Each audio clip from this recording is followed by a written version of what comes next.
Build back better.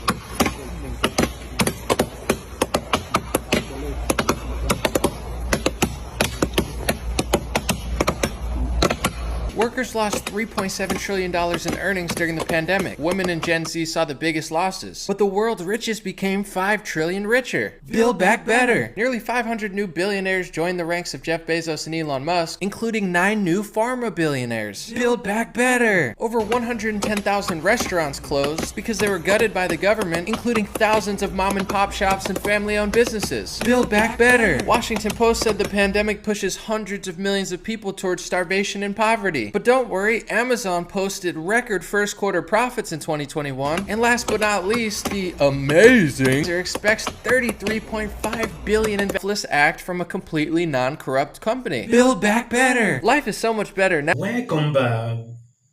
If you have been following this channel, you realize recently have put out a lot of videos where people come on the street, do videos, post, complain about housing issues.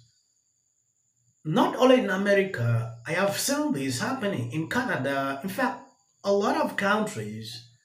But this clip is specifically the United States.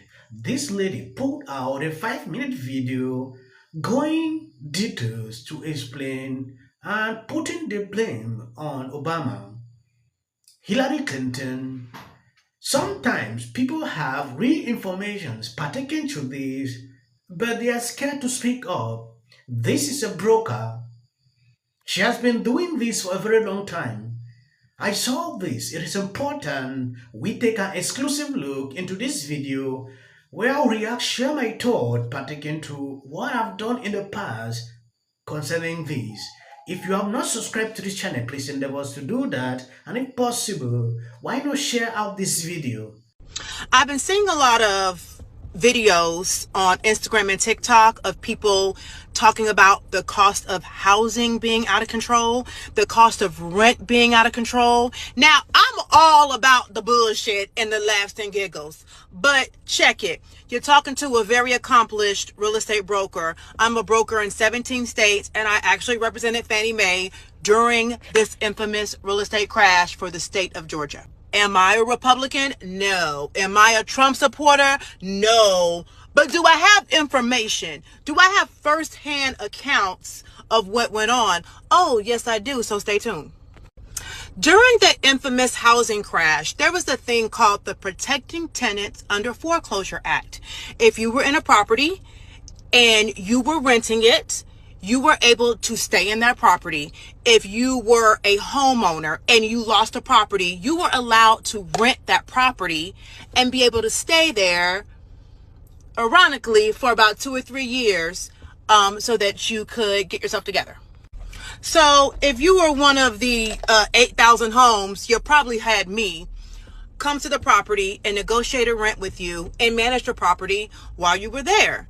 Now, in a lot of instances, these tenants and sometimes these homeowners, after a year or two, were able to gather their finances and they were able to want to purchase the property.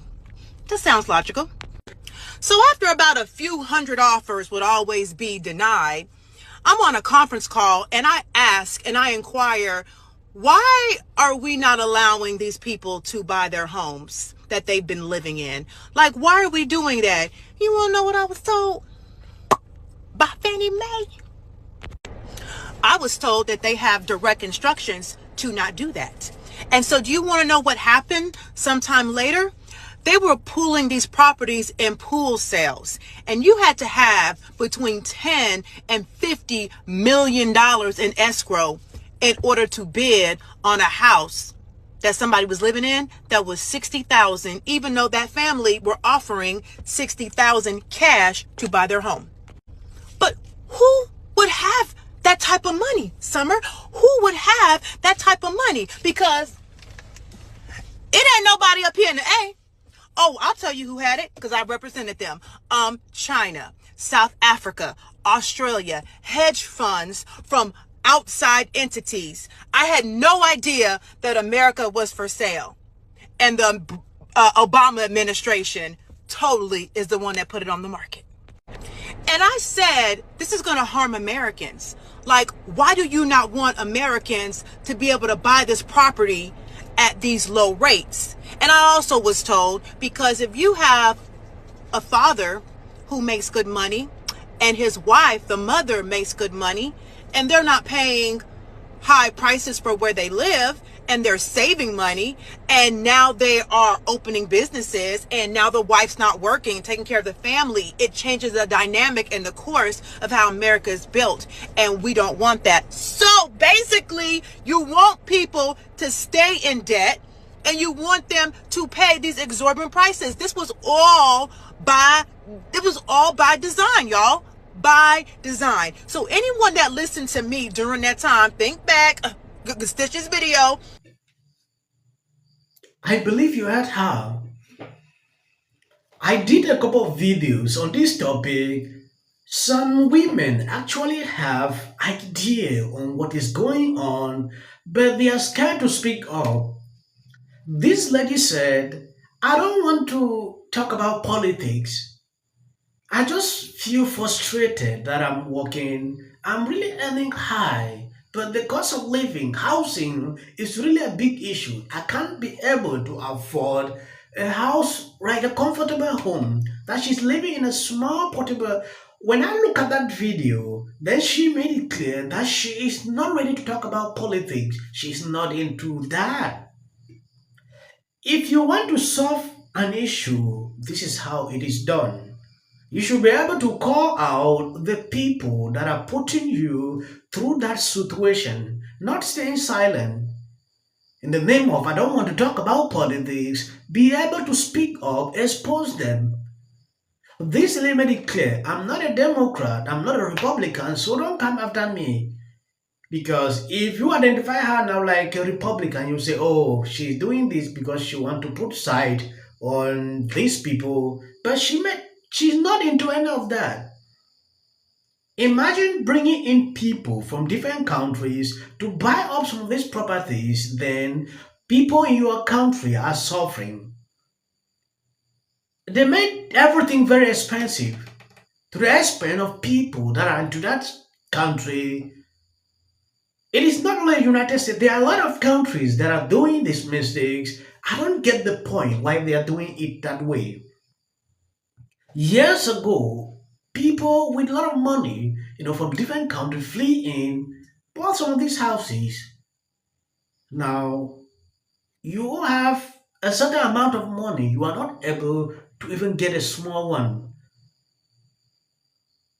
You are suffering. She called out Obama that Obama did this. She witnessed it because she was into that business, observing, what was going on. I'm actually impressed, when I saw this video, because when I saw that trend going on TikTok, where a lot of women are coming out to cry, it is a trend. A lot of videos are surfacing pertaining to this, where they come out to say, I'm working $15 per hour. I cannot do this one. I cannot do this one. Then staying silent. That is all they focus on. Who is causing you to be suffering? Like I have been saying, vote wisely. Be able to choose people that will be able to make your life comfortable. That is how it is done. Don't go and vote for people, then at the end of the day, you are crying. When I first see a girl, coming out to do this video, my first question, who did you vote?